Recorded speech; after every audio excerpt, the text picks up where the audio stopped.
Hi, it's the Awesome Vegan Gal here, and today I'm doing another video for a brand called Tasty Bite. This is part number 9, and I will have a link below to their website so you can check out all that they offer. And there will be at least one more video for now.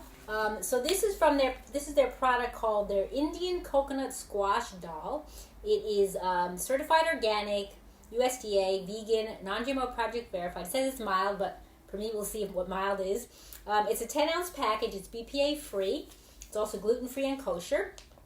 And if you never heard of dal, it's a way to make where they take split peas, and here they do it with squash and spices and a creamy coconut milk.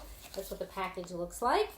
And they say here that you can do it on the stovetop, pour it into a pan, heat it on low for 4 minutes or until hot, stirring occasionally and having it with rice or flatbread. I did something else with it. I actually already prepared the dish.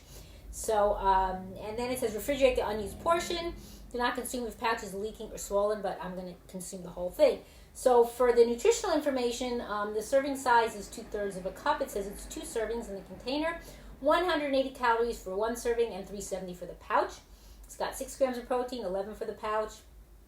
It's got 7 grams of fat, 15 for the pouch.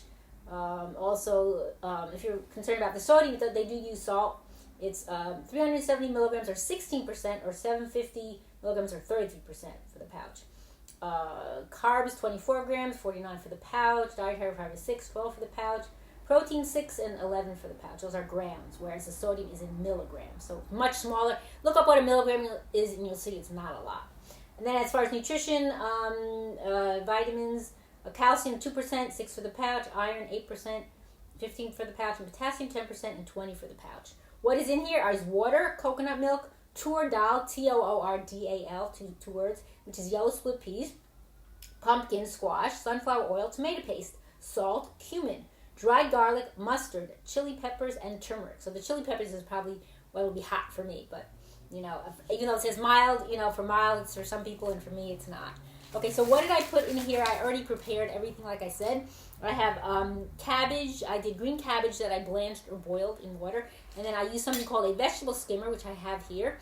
And I'll also put below any ingredients or any products to tell you that I used, so you can know. I also did purple top turnip that I did also blanched or cooked lightly. I also added some bell pepper. I have some of that here. I'm sure you've seen what a red bell pepper looks like, but that's the bell pepper. I also added celery, and I also added, this is, if you've never seen of a Sunchoke or Jerusalem artichoke, what's good about them is it's actually a prebiotic in the body. What that means is that it is food for the gut bacteria. So that's what a prebiotic is. Then I also added celery, and then something called watermelon radish, or something called a purple daikon. It's got this beautiful color. So I just took a wedge of that and put it in, sliced it up. And it's kind of a little bit on the sharp side, so for you, if it's too strong, you can always blanch it as well or cut it up into very small pieces. I also added some Plum vinegar. Even though it has seasoning in here, I added this as well. That's from Eden.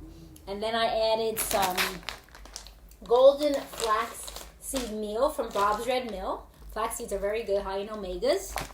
And then finally, I also added some sprouted organic pumpkin seeds with sea salt. That's from Gora. It has salt too. And, it's going to be a little bit of a saltier dish perhaps. And then another thing you can add, if for you it's going to be too strong, it's a flour that I like. It's called green banana flour from Let's Do Organic, distributed by Edward and Sons. And I'll include, like I said, everything below. So it may kind of absorb up the heat of the spices, but you don't have to add it. It's just an idea. And also, I didn't mention that, so you see these bags here, they're actually compostable. They're not made of plastic. They're made of different resins, and they're compostable. It's called BioBag. So I'll include that below. And then also the knife that I didn't cut anything up, but the knife that I used is called Kyocera. It's a ceramic knife. It's a small knife, but they make different sizes and different, some of the blades are also black, but they tend to stain and also chip, as you can see. So if you drop them, but they are very sharp and they don't leave a metallic taste to the food. That's why I like them. So I'll mention all these things below so you have those ideas. So here is the dish, and I already put the dal in here. I had it warming up on the stove in a pot with just a little bit of extra water there and on a lower flame so it doesn't burn or stick to the pot. So I'm going to go ahead and try this and see what I think.